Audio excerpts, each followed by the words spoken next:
Hi friends, నేను మీ బాలుగాడు. మన channel పేరు బాలు ట్రెండింగ్ నుంచి బాలుగాడుగా మార్చబడింది. దయచేసి మీరు చూసి సబ్స్క్రైబ్ చేసుకోవాల్సిందిగా కోరుచున్నాం. ఈరోజు మెయిన్ టాపిక్ వచ్చేసి నితీష్ కుమార్ రెడ్డి. మన తెలుగు కుర్రాడు ఆల్రెడీ 2 టెస్ట్ మ్యాచ్లు ఆడాడు. బట్ ఇప్పుడు ఏం జరుగుతుందంటే 3వ టెస్ట్ మ్యాచ్ అతను తీసి పక్కన పెడతారంట నితీష్ కుమార్ రెడ్డిని. ఈ 2 మ్యాచ్ల్లో మన టీం మొత్తానికి కలిపి అతనే ఎక్కువ స్కోర్ చేశాడు. 166 రన్స్ విత్ 4 innings.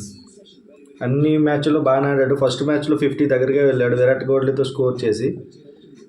బట్ అక్కడ చిన్న డిక్లరేషన్ ఇవ్వడం వల్ల మ్యాచ్ 50 చేయలేకపోయాడు. తర్వాత 3 innings ఏం జరిగిందంటే వికెట్లు లేవు. ఇతను ఒక్కడే ఉండేవాడు. స్కోరు పరుగులు పెట్టించాలంటే హిట్టింగ్ చేసేవాడు. దానివల్ల 50 స్కోర్ చేయలేకపోయాడు.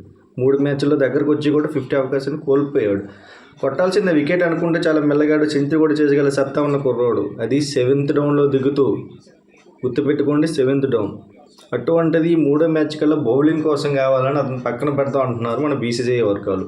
దీన్ని ఎంతవరకు మనం ఖండించాలి, ఎలా మనం నిలదీయాలి అనేది మన చేతుల్లో ఉంటుంది. ఆ పేస్లో వచ్చి 160 రన్స్ చేశాడు. ఇంతవరకు ఎవరు కూడా చేయలేదు. First point. సెకండ్ పాయింట్, అతను బౌలింగ్ వేస్తున్నాడు. Medium pacer. ఆల్రెడీ లబుసేనును మార్చిన 2 వికెట్లు తీసుకున్నాడు. అందరూ చెప్పినట్టే అంత గ్రిప్ లేదు, ఫాస్ట్ లేదు ఉంది.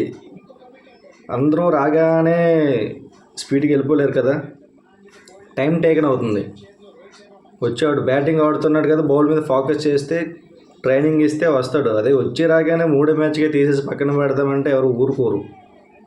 అంత బాగా ఆడుతున్నాడు. బాగా ఆడకుండా మీరు తీసేస్తే పక్కన పెట్టేయచ్చు. ఇంతకుముందు లక్ష్మణ్కి ఇదే జరిగింది, అంబటి రాయుడికి ఇదే జరిగింది. ఇప్పుడు ఇతను కూడా ఇదే జరిగితే ఇంకా మన తెలుగోడు నేషనల్ క్రికెట్లో సత్తా జరగడం చాలా కష్టం అవుతుంది.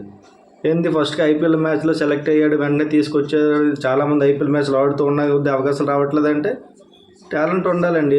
అవకాశాలు ఇచ్చేసినప్పుడు వినియోగించుకోవాలి. కుర్రోడు వినియోగించుకున్నాడు. మన శ్రీకర్ భరత్ కూడా చాలా అవకాశాలు ఇచ్చారు, అతను వినియోగించుకోలేదు.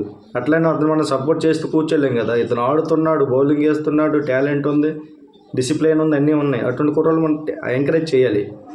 నేను ఏం చెప్తున్నామంటే ఈ మ్యాచ్ కానీ అతను ఆడించకపోతే చాలా రాజకీయం జరుగుతున్నట్టే దాని అర్థం. దీన్ని మనందరం ఆపాలి.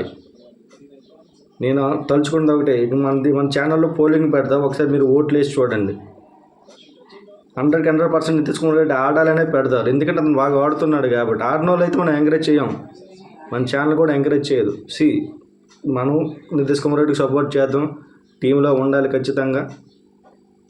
Thank you. మన ఛానల్ ఎవరైనా సబ్స్క్రైబ్ చేయని వాళ్ళని సబ్స్క్రైబ్ చేసుకోండి. ఇలాగే మీకు ఎవరికైనా లోడ్ జరుగుతుందంటే మీ ముందర నేను వస్తూనే ఉంటాను. బాలుగాడు, please subscribe the channel. Thank you.